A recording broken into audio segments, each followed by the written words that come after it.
आशीर्वाद। निकल जा यहाँ से, छोड़ दे इसे। आशीर्वाद आशीर्वाद। आ गई तुम। आ गई। कौन हो तुम और क्या चाहती हो? मैं इसे सताना चाहती हूँ। क्यों? तुम इसे क्यों सताना चाहती हो? सताऊंगी, खूब सताऊंगी, जरूर सताऊंगी। अच्छा, तुम ऐसे नहीं मानोगे तो तुम क्या कर लोगे मेरा? बताओ तुझे मैं क्या करूंगा।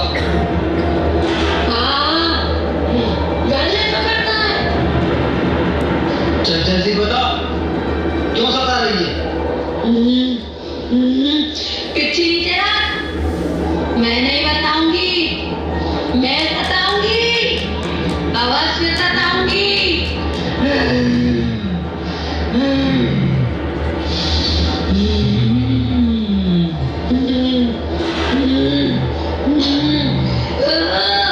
मारूंगी, सताऊंगी, तड़पाऊंगी। बताती है कि नहीं? कहा ना, नहीं नहीं रानी नहीं।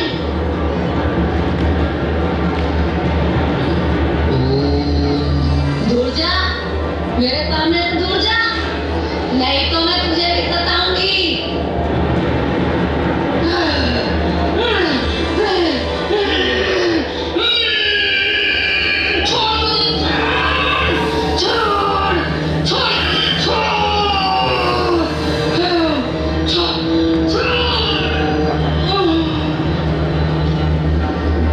बता जल्दी, जल्दी बता, नहीं तो। सुन ले, इसकी माँ मुझसे सौतेला व्यवहार करती थी। तो तू इसे क्यों सता रही है? इसकी माँ ने मुझे ड्रेस नहीं दिलाई। वो हमेशा मेरे साथ ऐसा ही करती थी। मेरे लिए जो भी आता था, ये सब ये ले लेती थी। मेरा सूट भी इसने ले लिया। मुझे सूट चाहिए, मुझे मेरा सूट चाहिए। क्या कहा? तो तुझे क्या चाहिए? मेरा सूट चाहिए, मुझे मेरा सूट चाहिए, सूट चाहिए मेरा। तेरा सूट तुझे मिल जाएगा तो तू चली जाएगी, इसे छोड़ देगी? हाँ, मुझे मेरा सूट मिल जाएगा तो मैं चली जाऊंगी। जाओ, एक सूट लेकर आओ, जल्दी लेकर आओ।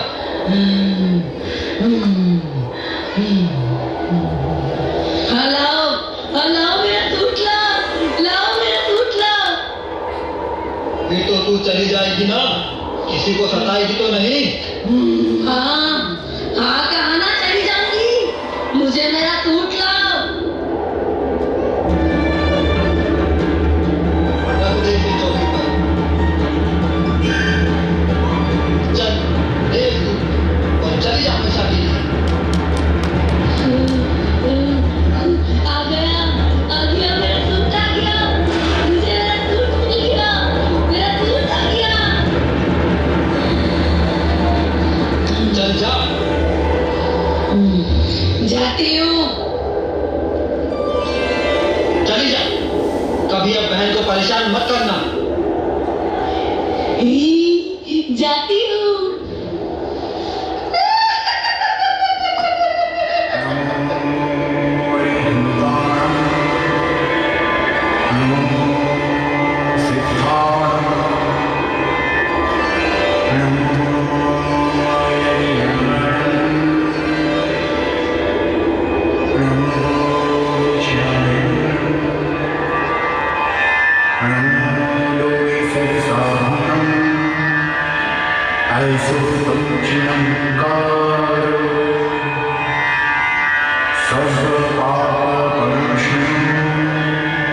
मंगलार्थं च सस्येऽसि परं हवै मंगलम्।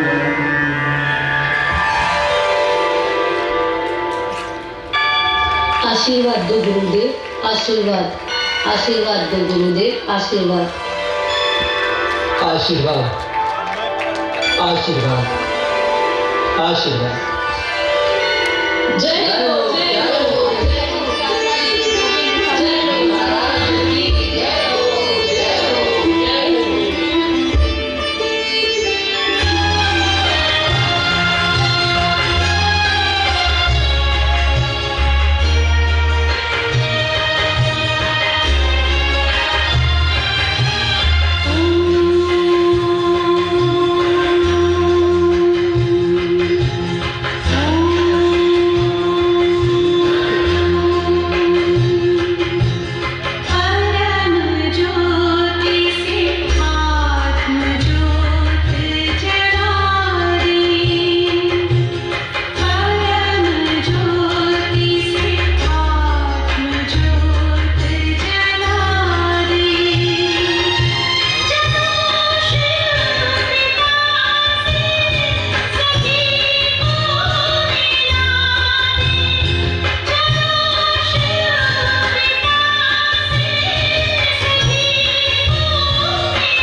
लोगों को बाधाओं से मुक्त किया है गुरुदेव ने, गुरुदेव के आशीर्वाद में।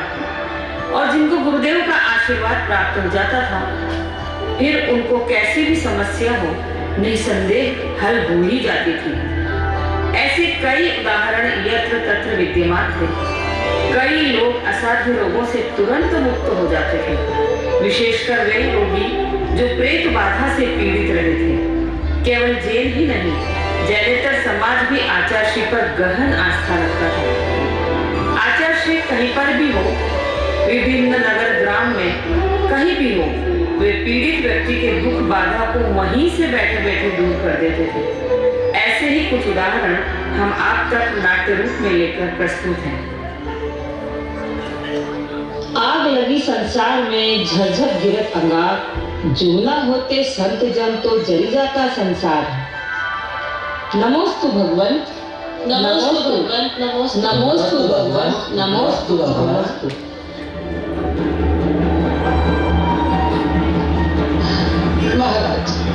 महाराज, गिरिडीह अस्पताल में मेरा भाई भर्ती है।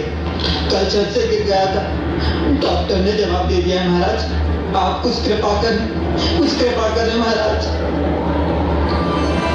डॉक्टर ने जवाब दे दिया है तो मैं क्या कर पाऊंगा महाराज। डॉक्टर के मना करने के बाद ही तो आपकी शरण में आए हैं महाराज। वो उसे आने दो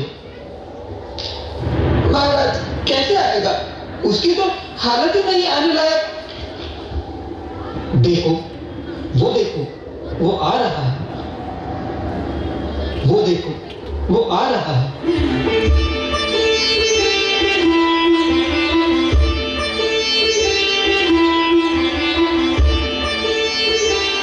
जय हो, जय हो, जय हो, जय हो, जय हो, जय हो। महाराज, मेरी भी व्यथा दूर कीजिए। कहो, क्या हुआ? महाराज, मेरे मित्र का फोन आया था। महाविधान हो रहा है। क्षुल्लक महाराज विधान कर रहे हैं। उनकी तबीयत अचानक बिगड़ गई। वो कह रहा है कि महाराज से कहो कि आशीर्वाद दे। जो व्यक्ति मोबाइल से बात कर रहा है उससे कहो कि वह क्षुल्लक महाराज के पास पहुंचे और उनसे पूछ कर बताए। तुम बात करो। हाँ भाई, बताओ क्षुल्लक महाराज कैसे हैं? कुछ आराम पड़ा?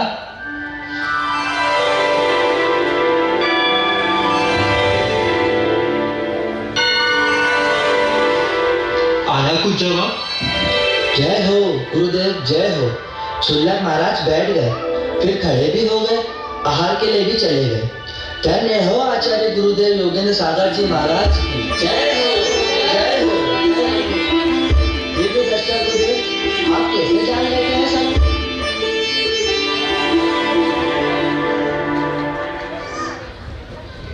नमस्ते गुरुदेव। गुरुदेव, ये मेरी बहू है। मेरे जवान बेटे की पानी में डूबने से मृत्यु हो गई। उससे इसका दिमाग विचलित हो गया है, पागल नहीं हो गई है। डॉक्टर कह रहे हैं इसे भर्ती करना पड़ेगा, बिजली के शॉक लगाने पड़ेंगे। मेरी पीड़ा की तो पराकाष्ठा हो गई है गुरुदेव। मन में शिखर जी आने को कहा तो प्रभु पास के चरणों में मैं इसे लेकर आया हूँ। इलाहाबाद में इसकी हालत बहुत बिगड़ गई। मैं रो रहा था। एक सज्जन से बात करने पर मेरा मन हल्का हुआ। शिखर जी आने पर आपके पास लाया हूँ गुरुदेव। बहू के लिए कुछ करिए महाराज, कुछ करिए।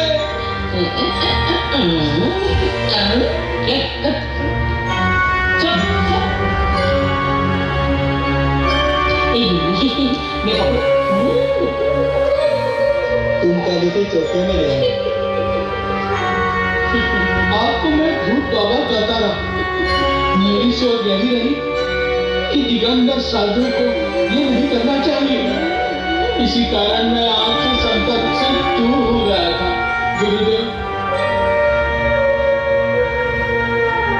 मैं दिगंबर संत बन गया। लोग न जाने कहाँ कहाँ भटकते हैं। हिंसक विधर्म में लोगों के पास जाते हैं, लूटते पीटते हैं। मुझे गुरु कृपा फली तो कुछ परोपकार मेरे द्वारा हो जाता है। मुझे कोई लालच नहीं, किसी से धन संपत्ति और यश की चाहत भी नहीं। ये सब प्रेरणा मुझे मिली। मैं इसे जनसेवा मानता हूँ। तुम कल इसे चौकी में लेकर आना। जाओ, कल इसे चौकी में ले आना।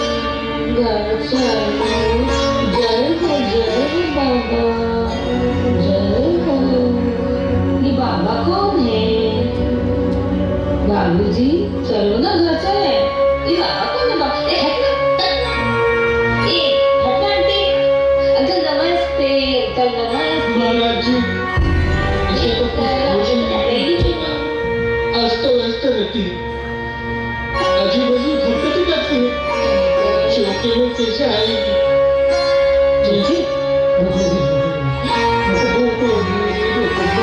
मैं सब जान गया।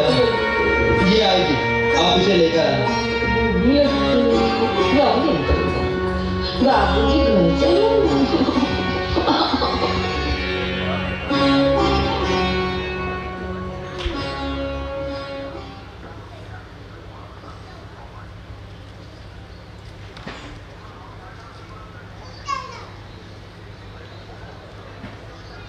अगले दिन चौके में आती है।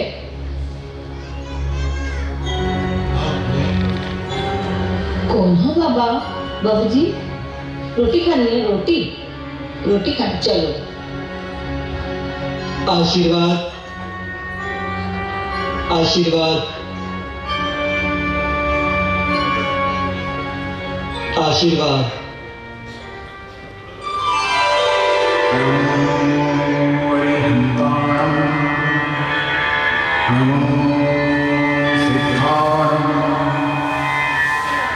नमो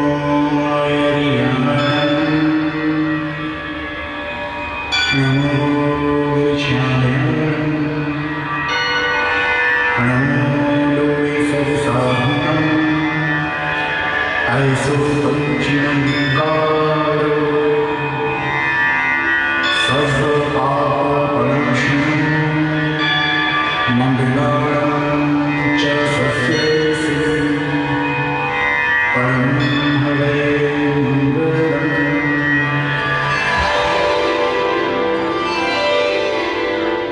अरे बाबूजी, हम कहाँ आ गए? ये तो आचार्य गुरुवर योगेंद्र सागर जी महाराज का दरबार है। धन्य हो गई मैं आज। बाबूजी, आप मुझे दर्शन कराने आए हैं। जय हो जय हो जय हो। नमस्ते गुरुदेव। नमस्ते।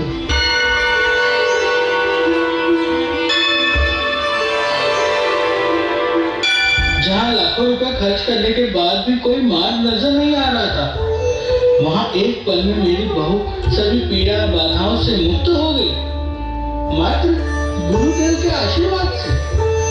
ये करिश्मा मुझे भा गया और गुरु मेरे हृदय में समा गए। धन्य हो प्रभु, धन्य हो, धन्य हो गुरुदेव, धन्य हो। बोला जय हो योगेंद्र सागर जी महाराज की जय।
जैनाचार्य संत बनना कई जन्मों की साधना के पुण्यों का प्रतिफल है।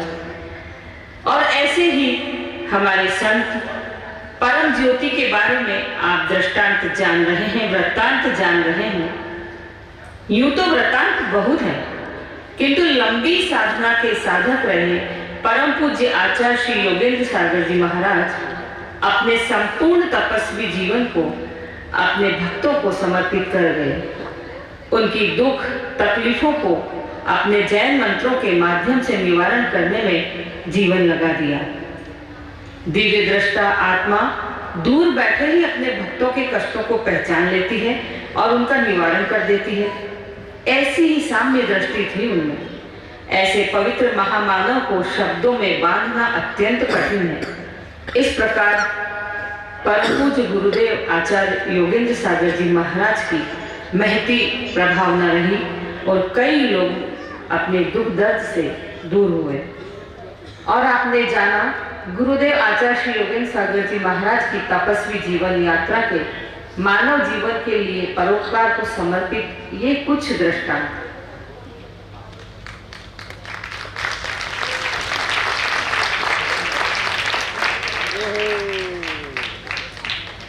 गुरुदेव में विधाएं थी, वो 13 मिनट की एक फिल्म में हमने उन्हें समेटा है। तो आप गुरुदेव के साहित्य रचना, गुरुदेव में जो विविध चीजें थी वो भी हमने उस फिल्म के माध्यम से आप तक लेकर आए हैं, तो आप उस फिल्म का भी आनंद लीजिए और जानिए गुरुदेव के बारे में। उषा आंटी, आपको मैं मंच पर बुलाना चाहूंगी। सविता दीदी से जानेंगे हम उदयगिरी की जो चमत्कारिक तीर्थ है, हम सब साथ में चलेंगे दर्शन करने उसके बारे में। लेकिन पहले हम दिखाएंगे एक छोटी सी फिल्म। मध्य प्रदेश, जिला ग्वालियर, जहां से स्वतंत्रता संग्राम में स्वतंत्रता प्राप्ति के लिए कई राजनीतिक विभूतियां भारतीय इतिहास में आज तक अंकित हैं। उसी धरा पर 17 फरवरी 1961 को फौलाद प्रसाद जी एवं श्रीमती दमयंती जी शर्मा के घर एक दैदीप्यमान धूमकेतु के रूप में परम पूज्य आचार्य श्री योगेंद्र सागर जी महाराज का जन्म हुआ। ब्राह्मण परिवार में जन्म लेने के बावजूद भी आप में आत्म स्वतंत्रता, आत्म मुक्ति की प्रबल भावना थी एवं पूर्व संचित पुण्यों के प्रतिफल से आपने जैनेश्वरी दीक्षा को ग्रहण किया, गहन दिगंबरत्व को आत्मसात किया।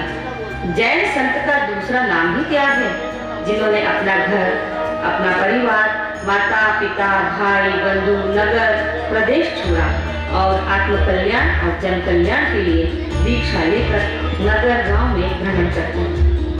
ऐसे वीतरागी तपस्वी, दया के सागर, गुणों के भंडार, सरल मना आचार्य श्री योगेंद्र सागर जी महाराज तपस्वी सम्राट सन्मति सागर जी महाराज के परम प्रभावक शिष्य रहे और मात्र 18 वर्ष की किशोर उम्र में आपने तपस्वी सम्राट आचार्य श्री सन्मति सागर जी महाराज कपोतु वालों से मुनि दीक्षा ग्रहण कर धर्म ध्वजा लहराई। श्रेष्ठ गुरु के श्रेष्ठ शिष्य बने। उन्हें अनेक उपाधियों से विभूषित किया गया, जैसे उपाध्याय का पद, विभिन्न समाज द्वारा विद्या मार्तन, खंड विद्या धुरंधर, धर्म सूर्य, श्रवण रत्न, व्याख्यान वाचस्पति, सिद्धांत रत्नाकर, भट्टारक आदि उपाधियों से आप विभूषित रहे। शब्दों में लिखना कभी कभी बहुत असंभव हो जाता है और आप पर बाबा चांदखेड़ी वाले प्रभु आदिनाथ की विशेष कृपा भी थी। आप चांदखेड़ी में दीर्घ शक्ति से आलोकित हुए। अपने 33 वर्षीय मुनि जीवन में आचार्य श्री ने अपनी खंड विद्या, यंत्र, तंत्र, ज्योतिष जैसी विधाओं पर अधिकार प्राप्त कर संकीर्णता से हटकर समस्त मानव जीवन की वेदना को निस्वार्थ, निष्कपट, निश्चल हृदय से दूर किया। परम पूज्य आचार्य श्री योगेंद्र सागर जी महाराज की ख्याति पराविद्याओं के विशेषज्ञ के रूप में बहुत है, क्योंकि वे यंत्र, मंत्र और तंत्र, विशेषतः नमोकार मंत्र से सज्जित मंत्रों का प्रयोग करके अथवा भक्तांबर स्तोत्र के काव्यों से व्यक्तियों की आदि व्याधि दूर कर दिया करते। वे कुशल वक्ता और सिद्धहस्त लेखक थे, लेकिन पराविद्याओं के विशेषज्ञ के रूप में उनकी ख्याति के आगे उनका अकादमिक व्यक्तित्व दम सा गया। वे भरपूर लेखन करते, हिंदी, संस्कृत, प्राकृत, गुजराती और मराठी में उन्होंने कृतियों का सृजन किया। उन्होंने भूल गए स्यों करके गुजराती की कृति लिखी। संस्कृत की 9 रचनाएं उनकी प्राप्त हुई। प्राकृत में 60 से अधिक गाथाएं उन्होंने ली। मराठी के भी काव्य लिखे और हिंदी तो उनकी प्रिय भाषा। वे अधिकार पूर्वक हिंदी में गद्य और पद्य रचना करते थे। कुछ कृतियां तो उनकी बहुत बेजोड़ है, लेकिन उनमें विनम्रता का भाव कूट-कूट कर भरा था। वे स्वयं लिखते हैं, ज्ञान पंडित हूँ नहीं, लेखन का नहीं ज्ञान, काव्य तुति हो गए यहाँ, शोध पढ़ो धीमा। ऐसे अनेक ग्रंथ, अनेक पुस्तकें, शतक और यहाँ 500 मुक्तकों का संकलन उन्होंने तैयार किया, जो नेशनल लैंड वायलेंस उनकी फाउंडेशन ट्रस्ट से छपा है। अब तक उनकी 111 मौलिक, संपादित और अनुदित कृतियां प्राप्त हो चुकी हैं तथा कम से कम 15-20 कृतियां अभी प्रकाशित होनी चाहिए, ऐसा मेरा अनुमान है। ऐसे सैकड़ों मुक्तकार समाज में प्रचलित हैं। पूज्य आचार्य श्री योगेंद्र सागर जी महाराज ने पहले बालाचार्य के रूप में एवं तदुपरांत आचार्य श्री के रूप में उच्च श्रेणी के साहित्य का सृजन माँ जिनवाणी की आराधना करके अपनी ओजस्वी वाणी, सुमधुर कंठ से आपने लेखन के माध्यम से धर्म नीति, भक्ति, पूजा अर्चना के माध्यम से जीवन जीने की कला का जो मार्गदर्शन दिया वो समाज की अमिट धरोहर है। आचार्य शिव जी ने सरल भाषा में लिखकर आगम को लिखा, संस्कृत श्लोकों, साहित्य स्तुतियों को लिखा और जन जन तक पहुंचाने का प्रयास किया। अनेक ग्रंथों की रचना भी की। गुरुदेव का हर एक ग्रंथ प्रमाणित है। गुरुदेव छंद अलंकार का विशेष ध्यान रखते थे। गुरुदेव का हिंदी, संस्कृत, प्राकृत भाषा पर बराबर अधिकार था। साथ ही अपने पांडुलिपि पर और पुस्तक आवरण हेतु चित्रांकन भी वे स्वयं करते थे। ये उनकी कला अभिरुचि को दर्शाता है। ऐसे ज्ञान सूर्य गुरुदेव का सत साहित्य हमें प्राप्त हुआ। हम तो सौभाग्यशाली हुए, हम धन्य हो गए। गुरुदेव हमारे हृदय में हमेशा रहेंगे। एक ऐसा रोग जिसका डॉक्टर, हकीम इलाज नहीं कर सकते थे, आधुनिक वैज्ञानिकों के पास भी जिनका इलाज नहीं था, उसका इलाज आपके पास था। ऐसे कई वर्षों से पीड़ित दुखी व्यक्ति आपके द्वारा कुछ ही समय में उससे छुटकारा पाकर सुख की अनुभूति प्राप्त करते थे। इस प्रकार आपके अलौकिक आशीर्वाद से दुखों से, रोगों से, कष्टों से, व्याधियों से, ऊपरी बाधाओं से पीड़ित समस्त मानव जीवन की आकाश गंगा में सुख सौंदर्य की समृद्धि के कमल विकसित किए आपने और भविष्य उनका मंगलमय किया। आपकी प्रवचन शैली में तात्कालिक बुद्धि रूपी अस्त्र का खुलकर प्रयोग होता था। आप अपनी प्रवचन श्रृंखला में शब्दों की जादूगरी, वाक्य विन्यास से सभी का मन मोह लेते थे और जन जन तक आपकी भाषा, आपके शब्द हृदय में समाहित हो जाते थे। ऐसे प्रवचन आप जब देते थे तो लोग मनमोहित हो जाते थे और आपके ज्ञान को स्वीकार करते थे। और मेरा मानना तो एक और बहुत स्पष्ट भाषा में जो मैं समझता हूँ, अगर किसी संत ने तुमको रोका है, बात को बहुत सुनिए, तुमको रोका है, तुमको टोका है, तुम तक थोड़ा जोर से जोड़ा है, तो इसका मतलब स्पष्ट है कि तुम संत की निगाह में हो। बात तो समझना है। हिंदुस्तान में बहुत पढ़े, उसको क्या कहते हैं, बात की भाषा में, यानी कि संत की निगाह में तुम हो और तुम्हारे ऊपर संत की निगाह है। तभी तो ठीक होता है। माई तो अपने बेटे को थप्पड़ मारती, पड़ोसी को थोड़ी मारती।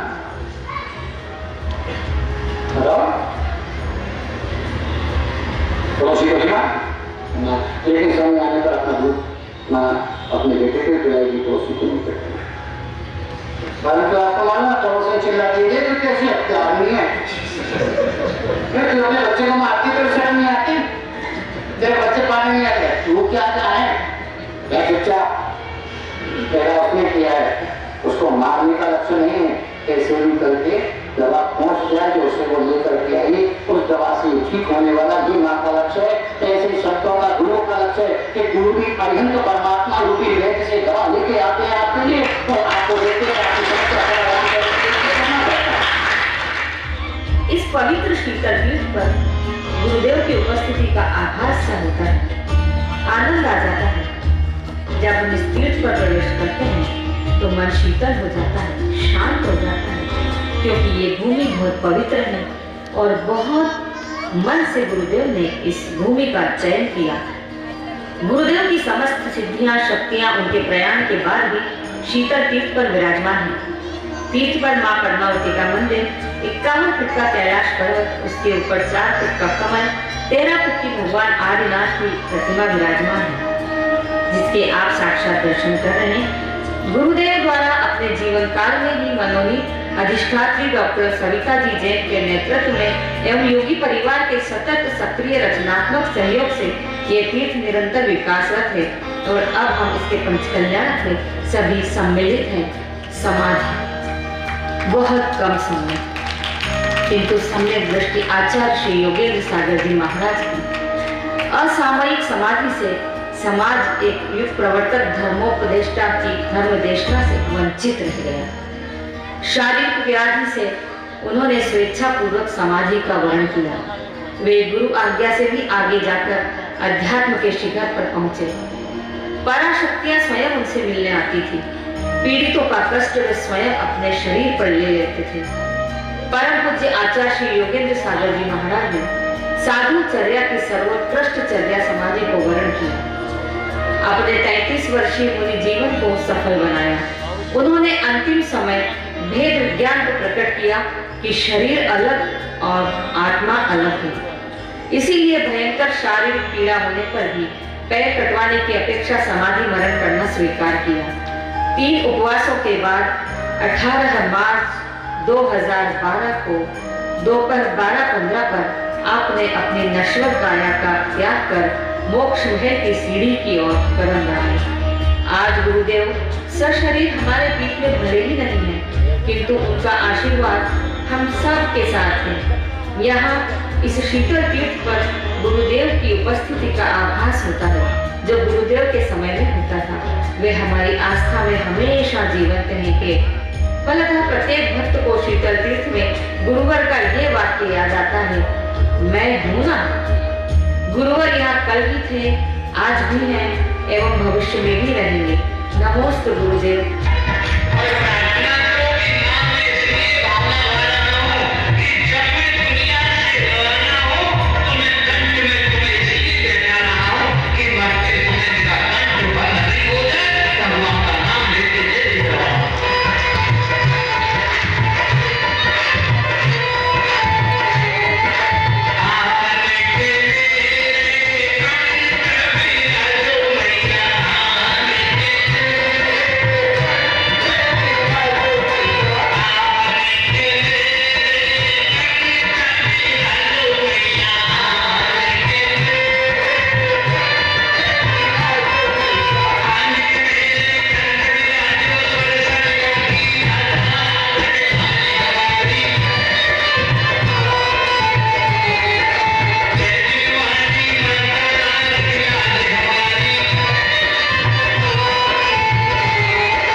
तो आपको ये भजन जरूर याद है। गुरु के प्रति आस्था का आप सब गाएंगे। और मैं सभी ट्रस्टी हमारे यहाँ पर जो उपस्थित है शीतल धाम के, आदरणीय ढोले अंकल, आदरणीय अनुपम जैन अंकल, आदरणीय हसमुख जी जैन गांधी सर, प्लीज आइए ना इधर। हाँ, नरेंद्र जी राणा साहब, अब अपने परिवार के आप हैं, राकेश जी भाई साहब पूर्वाल, आइए प्लीज। ये शीतल तीर्थ पर हम गुरुदेव को सब प्रणाम करेंगे अभी, और रंगशाला का ये परिवार आपके साथ प्रणाम करेगा गुरुदेव को। आइए प्लीज, राकेश भाई आइए, उषा आंटी, अनुभव अंकल साहब। तीर्थ धाम आपके चरणों में, रंगशाला सबके साथ अगर आपके भाव में गुरुदेव के प्रति लय और ताल तो आपके चरण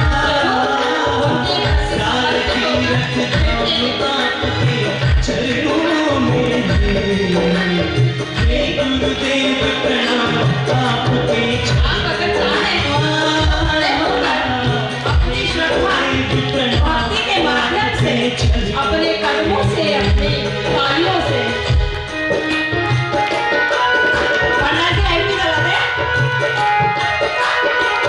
पंडाल की लाइन निकाला। सारे भक्त गुरुदेव को आज ज्ञान कल्याण के दिन यहाँ के सब भक्त अपनी श्रद्धा का समर्पण करेंगे। जो पंडाल में बैठे हैं, जो मंच पर हैं, हमारे चैनल वाले भाई, लाइव, साउंड, इतने बड़े गुरु के प्रति आपकी अपनी आस्था का समर्पण कई दिनों से कर रहे हैं, दिल से जुड़ाव हो जाता है।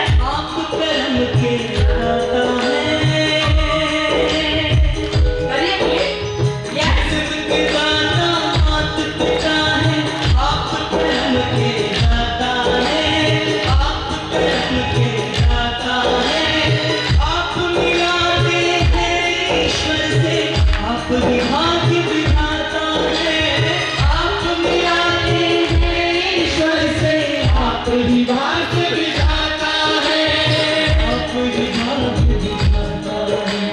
पुत्री है। आज साक्षात हम इनमें गुरुदेव के दर्शन करते हैं, इनमें हम गुरुदेव के दर्शन करते हैं। मेरी सारी श्रद्धा में गुरुदेव पे है और सविता दीदी पर है। मन को दुखिया मन को मिलता है आराम आपके चरणों में। आपके कदम में थिरक रहे आपके चरणों में। याद करिए उस गुरु को जो यहाँ पे विराजमान है।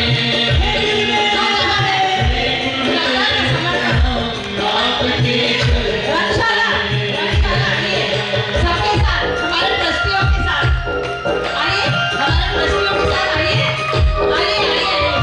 आइए सब बीच आइए ना, बीच पर ये एक यादगार दिन है आपके लिए। आइए अंकल, आइए आप ऐसे श्रद्धा तो ऐसे होती है, इंद्राणी होते हैं, इंद्राणी नृत्य से भक्ति करते हैं, नरसिंह दीप विद्यालय में ताली से नहीं तो नृत्य करना पड़ेगा। चलिए निर्बल को बलवान बना दो,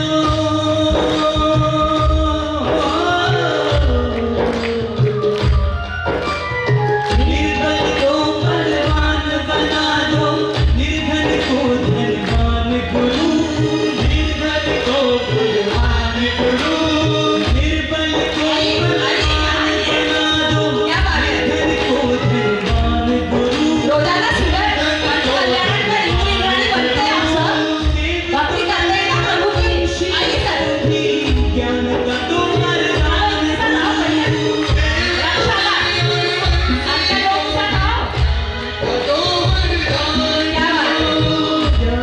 आज सभी को यहाँ आशीर्वाद मिल रहा है गुरुदेव का साक्षात। देखिए आप सामने से गुरुदेव साक्षात आशीर्वाद दे रहे हैं।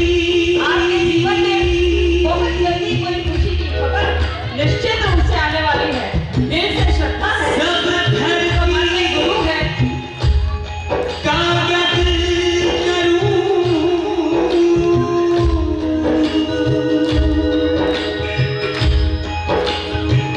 सब आरती आओ बच्चों, दीदी के साथ आओ, दीदी के साथ आओ, दीदी के साथ भाभी, चलिए आइए। लेखनी सब बना क्या बात है? आपके चरणों में। आपके कदम निकलना चाहिए, चाहिए, चाहिए। गुरुदेव के चरणों में आपकी भक्ति चाहिए, चाहिए।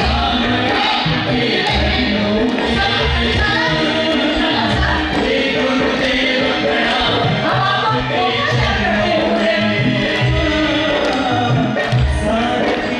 हमारी सारी आस्था आपके स्कंद में विराजमान हृदय में हम समर्पित करते हैं। परम पूज्य योगेंद्र सागर जी हम एक बार से निश्चित रूप से करते हैं।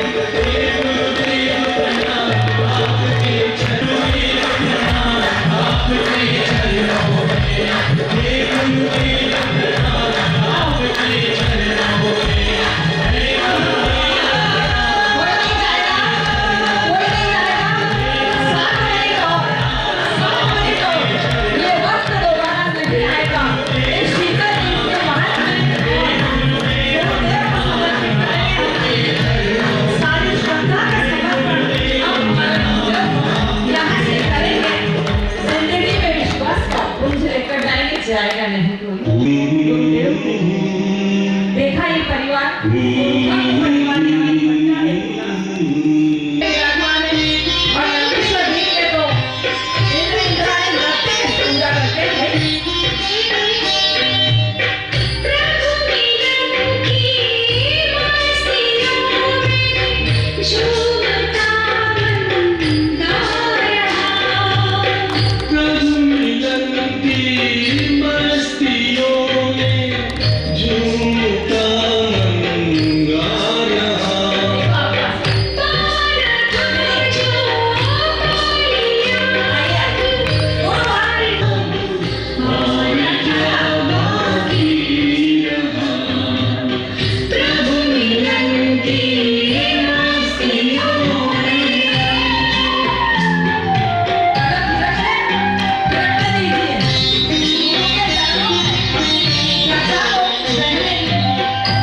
ये दिन, आज की ये रात कभी भी जिंदगी में न भुलाने वाला दिन और रात है। और ये पंचकल्याणक महामहोत्सव में आप सबको आनंद आया पंचकल्याणक में?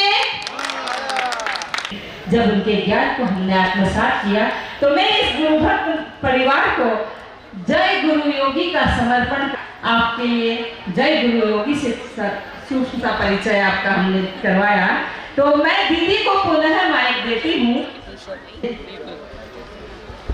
शीतल धाम शीतल धाम शीतल धाम को करो प्रणाम, शीतल धाम शीतल धाम शीतल धाम को करो प्रणाम। इसके कण कण में बसता योगेश्वर गुरुवर का नाम, शीतल धाम शीतल धाम। जय शीतल तीर्थ धाम की जय हो। कल्याण के अवसर पर गुरुवर के ऊपर कुछ किया जाए। एक विराट व्यक्तित्व जिसे कुछ शब्दों में बांधा जाए या कुछ मिनटों में दिखाया जाए, बहुत मुश्किल। बहुत प्रयास किया, थोड़ा सा निकाला। उस थोड़े से को कैसे प्रस्तुत करना है, ये कलाकारी मेरे पास नहीं है। लिखना मेरा काम है, प्रस्तुत करना मेरा काम नहीं है। तो सतत रंगशाला के माध्यम से इस विधा में साधना उसने स्वीकृति दी। फिर सविता का प्रकाश तो हमारे साथ था ही, जो हमेशा रहता है, क्योंकि मैं उषा हूँ तो ये सविता है, हम दोनों अलग नहीं रहते, साथ साथ ही रहेंगे। और फिर जिन्हें योगी का आशीर्वाद हो वहाँ पे काम अपने आप सहज हो जाते हैं। तो बहुत छोटा सा प्रयास था और समझ नहीं आ रही थी कि कहाँ से उसको प्रारंभ करेंगे और कहाँ पे उसको खत्म करेंगे, क्योंकि न तो उसका अंत कहीं दिख रहा था न उसका प्रारंभ कहीं दिख रहा था। बचपन से चले तो वहाँ की मस्ती, जब उनके संन्यास में जीवन को देखे तो साधना की मस्ती, जब उनके योगी जीवन को देखे, जब उनकी खंड विद्या को देखे तो उस आत्मा की मस्ती, पूरा जीवन पर उनका मस्ती में था। और उस मस्ती में जीवन को इस वातावरण में प्रस्तुत करना कठिन तो था, लेकिन फिर भी साधना ने अथक प्रयास किया। सभी बच्चों ने जीवंत परिचय दिया, बहुत अच्छे तरह से सभी ने काम किया। सभी के साथ मैंने जो थोड़ा बहुत लिखा, यदि उसके लिखने में कहीं गलती हुई हो, कहीं अतिशयोक्ति हुई हो, अतिरेक हुआ हो, तो मैं आप सबसे क्षमा चाहती हूँ, आप मुझे क्षमा करेंगे। और आप सभी ने ध्यानपूर्वक सुना, इसके लिए आपको धन्यवाद भी देती हूँ। लेकिन मैं दीदी से कहूँगी कि दीदी कुछ शब्द कहें साधना के बारे में। बच्चों को घटित होना देखना ही अपने आप में बड़ा मुश्किल है, क्योंकि जिन क्षणों को जिया है उनकी पुनरावृत्ति होती है तो हृदय भर जाता है और वो घटनाएं बिल्कुल सामने आ जाती हैं। रंगशाला के लिए मैंने साधना दीदी को बोला कि मेरी ऐसी इच्छा है कि गुरुदेव के लिए कोई आप एक प्ले तैयार करें ताकि आप पंचकल्याणक में उनको याद कर पाए। लेकिन मुझे नहीं पता था कि याद करना इतना कठिन काम है। बहुत सहज मेरी भावना थी कि एक बार उनके जीवन वृत्त को देखेंगे तो मन को खुशी मिलेगी, लेकिन ऐसा लगता है सारे लोगों की आंखों में आंसू आते हैं, मेरे सहित, क्योंकि उन यादों को दोहराना अपने आप में बड़ा कठिन कार्य है। ये आज समझना है। यूँ तो कहते हैं और सुनते हैं तो सब चलता रहता है, पर जिस तरीके से रंगशाला के बच्चों ने इसको प्रकट किया, वाकई लग ही नहीं रहा था कि सब नकली हो रहा है। वास्तव में बच्चों की मेहनत सराहनीय है। आपने पूरी जान झोंक दी, इसमें तक भूत नहीं गए, नाटक में तो बिल्कुल कोई मान ही नहीं सकता है कि भूत नहीं है। लेकिन एक आश्चर्य की बात बताऊं, जितनी भी घटनाएं साधना दीदी ने दिखाई है ये स्मृति ग्रंथ से ली गई है या वीडियो से ली गई है। और उसमें उन जो बहू वाला प्रकरण है वो हमारे देश के जाने माने विद्वान लालमणि जी बरैया ग्वालियर वाले, उनके घर का दृष्टांत है। उनकी बहू का ये किस्सा था। लालमणि बरैया मुरैना वाले रहते ग्वालियर हैं और वो कहते थे, वो मेरे को चूंकि वो भी महासभा के अंदर थे और मैं भी महासभा में पदस्थ थी, तो मुझे हमेशा ताना मारते थे कि तेरे गुरु तो भूत प्रेत वाले बाबा हैं।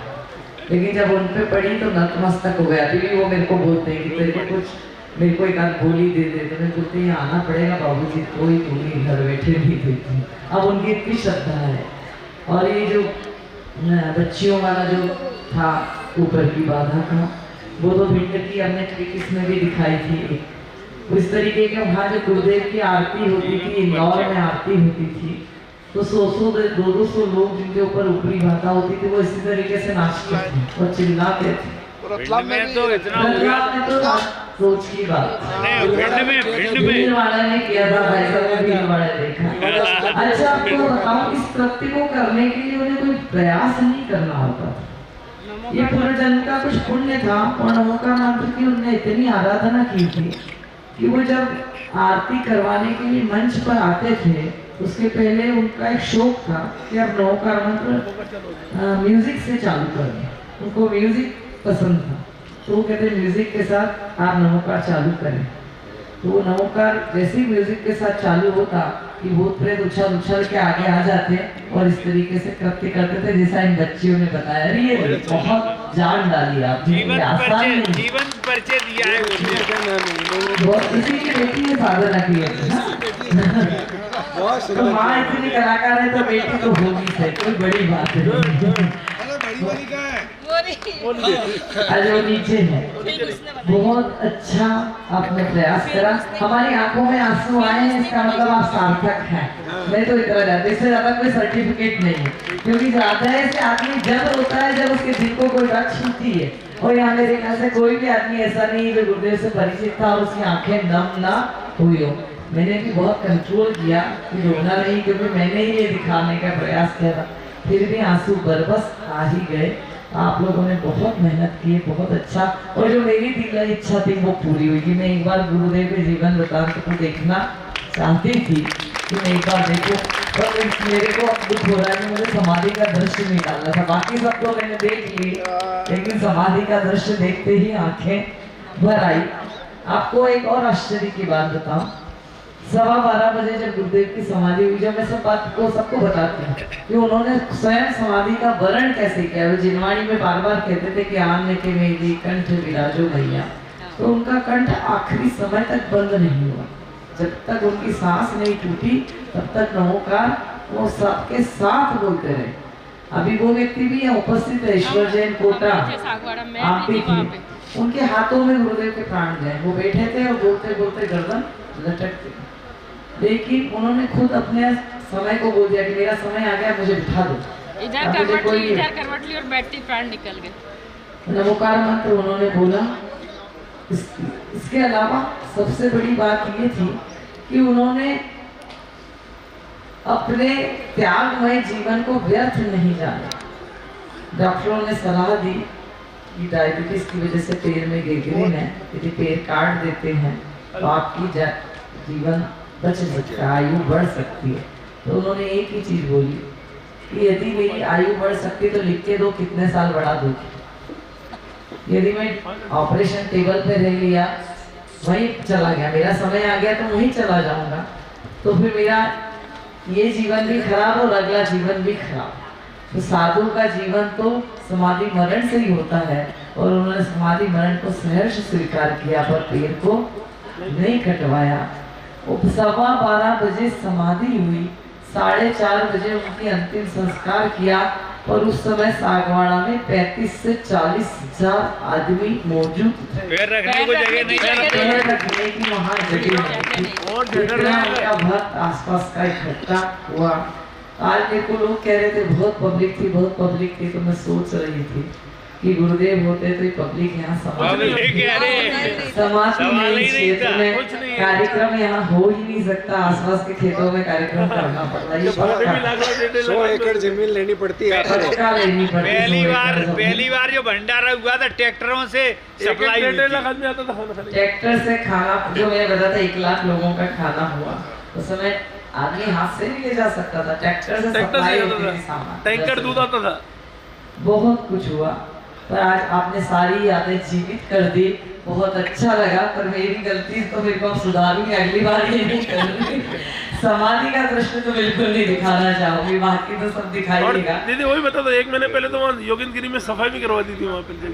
ये भी तो जहाँ उनका अंतिम संस्कार किया, वो वहाँ खड़े होकर बोले मेरे लिए ये जगह अच्छी है, मेरे लिए आरक्षित कर दो। तब भी हम लोग समझे नहीं, तो बहुत वो तो जब उनकी समाधि हुई तो सब लोगों ने उसी जगह का चयन करा और वहीं पे उनका अंतिम संस्कार किया, और वहाँ पे अगली उनके स्थापित हो गए और एक प्रतिमा भी स्थापित हो गई। चयन तो वो स्वयं ही कर गए ना, चयन खुद ही करता है। तो मैं आपको बताऊं, शीतल तीर्थ की भी हर घटना का चयन वो ही कर, हम तो केवल उसको इम्प्लीमेंट कर रहे हैं, उसको प्रयोग में ला रहे हैं और कर पा रहे हैं। 18 मार्च को कुछ अच्छा होगा। हाँ, मेरे को तो ये 18 मार्च तक हमारी सेवा कर लो, उसके बाद में तुमको सेवा का कोई मौका नहीं दूंगा, ठीक हो जाऊंगा। हमें ये नहीं पता था कि ऐसा ठीक हो जाएगी कि ऊपर ही चलेगा। दीदी उनकी आचार से तो उस समय उन्होंने ये बोला था कि मैं ये योगिंदगिरी से इतना इस जगह से बहुत खुश हूँ, और मैं चाहता हूँ कि अंतिम समय साधना करने यहीं आऊँ और मैं कहीं भी रहूँगा हिंदुस्तान में लौट कर यहीं आऊँगा। तो जब उनकी समाधि हुई तो अखबार वालों ने वो पुरानी कटिंग निकाल के उसको पेस्ट करके वो छापी कि गुरुदेव ने अपनी इच्छा को पूरा किया और वो अंतिम समय यहीं पर आए। वो मंदिर भी चमत्कृत रूप वो से मंदिर असली में नसिया था और किसी भट्टाचार्य जी ने हवा में उड़ते हुए से उसको नीचे स्थापित किया। तो वो वैसे चमत्कारिक स्थल है ही योगिनगिरी और वहाँ पे क्या है दूसरे लोगों का कब्जा हो गया था, तो इसलिए उस पर्वत का नाम योगिनगिरी कर दिया क्योंकि वो सब गुरुदेव के भक्त थे। तो उन लोगों ने खाली कर दिया और वहाँ पे अपनी छोटी सी विराजमान है, क्षेत्रपाल पद्मावती विराजमान है। बहुत अद्भुत दृश्य, वो तो प्राकृतिक पहाड़ी है, हमने तो बनाई ये करते पर वो प्राकृतिक पहाड़ी है, बहुत सुंदर दृश्य वहाँ पे भी है, बहुत अच्छी जगह है। उनकी दिव्य दृष्टि से उनकी दिव्य दृष्टि से वो दी गई। उन्होंने ऐसे कई चमत्कार किए। कई चमत्कार। मंदिर में एक ट्रक मलबे के नीचे कमरा निकाला और उसमें 72 मूर्तियां धनतेरस के दिन। ऐसे कई चमत्कारों से जीवन उनका भरा था। अब अपन कभी और बात करेंगे, नहीं तो इनकी बातें। बोलिए परम पूज्य गुरुदेव आचार्य श्री योगी महाराज की जय। हाँ, सही बात। चलिए सब आ गए हमारे बच्चे।